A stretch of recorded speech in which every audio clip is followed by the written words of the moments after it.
அருட்பெருஞ்சோதி தனிப்பெருங்கருணை 63 நாயன்மார்களில் சிறந்தவர் கண்ணப்பர். அந்த கண்ணப்பரை நாம என்ன சொல்றோம்? ஏங்க கண்ணப்பர் கறி வச்சு படைச்சாரு, ஏன் கண்ணப்பர் மாமிசம் வச்சு படைச்சாரு, சிவன் ஏத்துக்கலையா?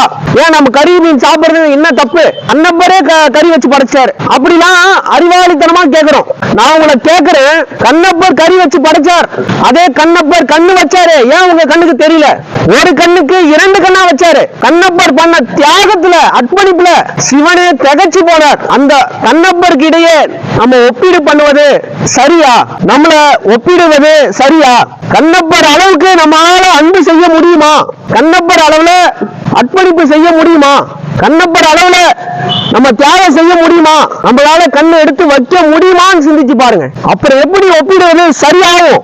மாணிக்கவாசர் சொல்றாரு கண்ணப்பரை பத்தி, கண்ணப்பர் ஒப்பதோர் அன்பின்மை கண்டபின் என் அப்பன் என் ஒப்பில் என்னையும் ஆட்கொண்ட அருளே வண்ண பணித்து என்னை வா என்ற வான் கருணை சுண்ண பொன்னிற்றுக்கே சென்று உதாய் கோ தும்பின்றார். கண்ணப்பன் அளவுக்கு நான் அன்பு செய்யல ஐயா, ஆனா என்னையும் ஆட்கொண்டு இருக்க, எனக்கும் அருள் செஞ்சிருக்க.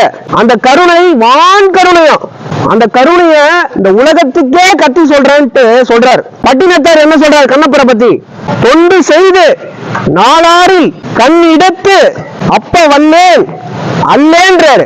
என்னால முடியாது, கண்ணப்பா அளவுக்கு தியாகம் செய்ய முடியாது, நான் இனி சென்று என்ன செய்வேனோ ஈசனே. பட்டினத்தார் சொல்றார் கண்ணப்பரை பத்தி. அந்த அளவுக்கு தியாகம் உடையவர், அந்த அளவுக்கு சிறப்பு வாய்ந்தவர் கண்ணப்பர். கண்ட 6 நாள்ல முக்தி. அவரை ஒப்பிடுவது சரியா? நம்மளோட ஒப்பிடுவது சரியா? இதயத்துல ஈரம் இருக்கணும். மலர்மிசை ஏகினார் மானடி சேர்ந்தார், நிலர்மிசை ஏகினார் நீடு வாழ்வார் என்றார். கடவுள் மலரினும் மென்மையானவன், அவன் மலர் போன்ற இதயங்களில் குடியிருக்கிறார். இதயங்களை மலர் போல ஆக்கணும், கருணையை ஆக்கணும். அப்பதான் இறைவன் வருவார்.